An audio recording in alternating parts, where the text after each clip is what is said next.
Alors, Rolande, Oui, Bob. 4 enfants, Eh oui. 8 petits-enfants, et les 4 enfants élevés seuls. Ça m'a un peu Seul, frappé. Ça veut dire quoi? parce que mon mari s'est barré avec ma servante, Ah bon? que j'avais sortie de maison de correction. Mes bonnes actions, ça ne m'a jamais rien valu. Mais enfin bon, c'est bien avec le recul. Oui, mais 4 enfants, c'est quand même dur, hein, non? Oui, c'était pas facile. Et enseignante en plus, et perfectionniste en plus. C'est ce qui explique peut-être d'ailleurs que tu as acheté cette maison, qui est pas mal du tout, à l'âge de 50 ans. À 50 ans, c'était un défi. Maintenant, tu n'es plus seul, hein, tu as un compagnon. J'ai un compagnon, oui, heureusement. Mais Ouais. bon, quand on n'est pas prêt à n'importe quoi, on est difficile. Oui, d'ailleurs, j'ai noté quelque part que tu es quand même plus ou moins féministe. D'ailleurs, grande admiratrice de Colette. Hein. Ah oui, mon Dieu, quand j'étais petite fille, j'ai lu Colette assez tôt. C'était à l'index, mais enfin, c'est C'était pas à grave. l'index à l'époque. Hein. Ah oui, et j'avais mis des petits bigoudis pour avoir la tête de Colette. Enfin, Colette, c'était Colette et François Mauriac. C'était... Bon, et puis après, tu as fait du théâtre amateur. Oui, ben, j'avais déjà joué au théâtre toute petite, et puis j'ai eu la chance d'avoir Madame Poncin comme prof de français. Après Maréto, j'ai été engagée dans une troupe de professionnels. Ah. À l'époque, il ne fallait pas avoir fait le conservatoire. Et ma mère n'a pas voulu aller. Et c'était l'époque où on obéissait. Donc j'étais prof. Et j'ai fait le clown toute ma vie, devant des classes. Mais enfin bon.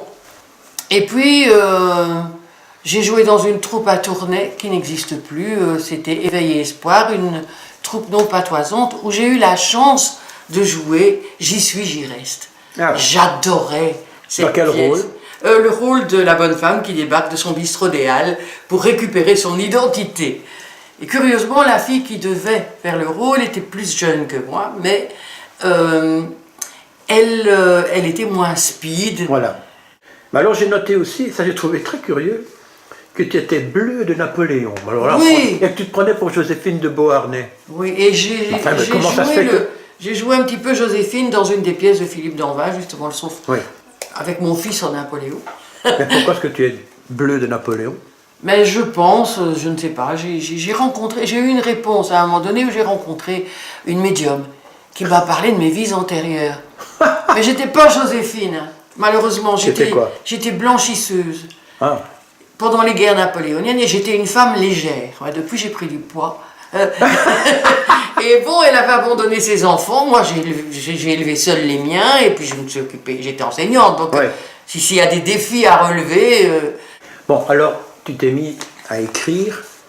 Déjà, quand tu étais toute gamine, tu faisais des petits poèmes, comme beaucoup. Enfin, Mais je comme- continue ça, oui. oui. C'est Mais passé. tu as écrit un premier livre en 74, un conte d'éditeur, un conte d'auteur, Oui, oui. qui s'appelait Barbara, Oui. mais pas sous ton nom. Et là, on retrouve la féministe qui râle un petit peu. Ben, c'est mon mari qui voulait que son nom apparaisse.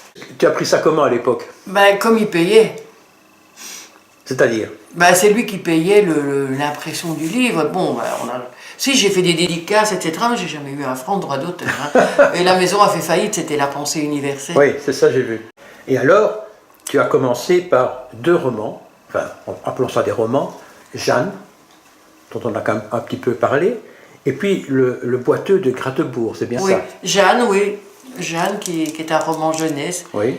Et le boiteux de Gratebourg, un peu moins jeunesse, mais je vais te dire comment moi j'ai cerné ton style actuel de tes premiers bouquins, dont je n'ai lu que des petits passages, donc je n'ai pas lu le tout, donc c'est vraiment comme ça, et tu me diras après si tu es d'accord ou pas. Donc moi je trouve que dans tes bouquins, tu mêles la vie quotidienne avec du surnaturel, que tu as des histoires qui alors partent mais alors vraiment dans tous les sens, comme un feu Oui. d'artifice, dans des mondes imaginaires, mais que ça reste toujours, jusqu'à présent en tout cas, proche de ce que j'appellerais le roman jeunesse, et qu'on y trouve quand même, à côté d'une certaine cruauté, beaucoup de tendresse. Voilà. Qu'est-ce que tu penses de ça? Mais c'est vrai. C'est tout à fait vrai, mais c'est peut-être dans ma nature. Hein. Oui. Bon, je peux partir dans tous les sens aussi. Ah oui, je prends des exemples. Hein. Je peux me disperser. Tu as des canards qui migrent hors saison. Je sais pas moi, tu as une vache qui met au monde un veau à 2 À 2 têtes. têtes, oui. Tu as un chat noir avec des yeux rouges. Donc tout ça, c'est quand même je veux dire, dans le monde de l'enfance, du conte. Tu ne crois pas qu'on reste toujours des grands enfants au fond de soi-même? Ben non, il y a des gens qui écrivent des trucs tellement sérieux qu'on a envie de fermer le bouquin après 2 pages, je ne sais pas moi. Mais peut-être, oui. Et alors tu as un troisième ouvrage en route chez Chloé Délices, qui est Jolivet, c'est ça La promotion Jolivet, c'est à Vaudeville. Ah, donc c'est une pièce de théâtre. C'est une pièce de théâtre selon le comité de lecture dans la tradition du théâtre ce soir. Ah bon. Donc sans exagération. Comique, mais sans tomber dans l'excès. Que veux-tu dire par ça? Bah, l'excès, c'est la grosse farce, quoi, j'aime pas. Donc ton rêve, ce serait que cette pièce soit jouée. Ah oui, je veux bien l'envoyer à n'importe quelle troupe, en mail, en pièce jointe. Je ne demande pas de droit d'auteur, je m'en fiche. Oui, bien sûr. Je voudrais la voir sur scène. Et tu pourrais jouer un rôle dedans? Ah, je voudrais bien, oui. Ça ne me dérangerait pas. Mais pas le rôle de la jeune première. Ben non, j'ai pas le gabarit, j'ai passé l'âge. Voilà, jeune première, c'est... Encore, tu m'as dit que tu as commencé un régime aujourd'hui. Oui, j'ai commencé un régime aujourd'hui. Je ne sais pas jusque quand. Hein. Comment tu imagines le futur? Toujours dans la littérature? Bon, quand même, oui, c'est un besoin, ça m'apporte quand même beaucoup de satisfaction. Enfin, c'est agréable d'écrire. Puis peut-être une histoire où j'apparaîtrais, enfin, où je pourrais exorciser certaines choses de mon passé, enfin, qui n'a pas toujours été ça m'intéresse, ça. Facile. Exorciser, quoi? On peut le savoir. Ben, la domination d'un mari qui arrive à vous poser des questions, à vous demander si vous êtes vraiment normal. C'est quelqu'un que j'ai fait, que j'ai été à évoluer, qui à un moment donné me disait tu n'es qu'une merde de petit prof, enfin, et qui me trompait, qui me battait, enfin, c'était la totale. Donc, la totale.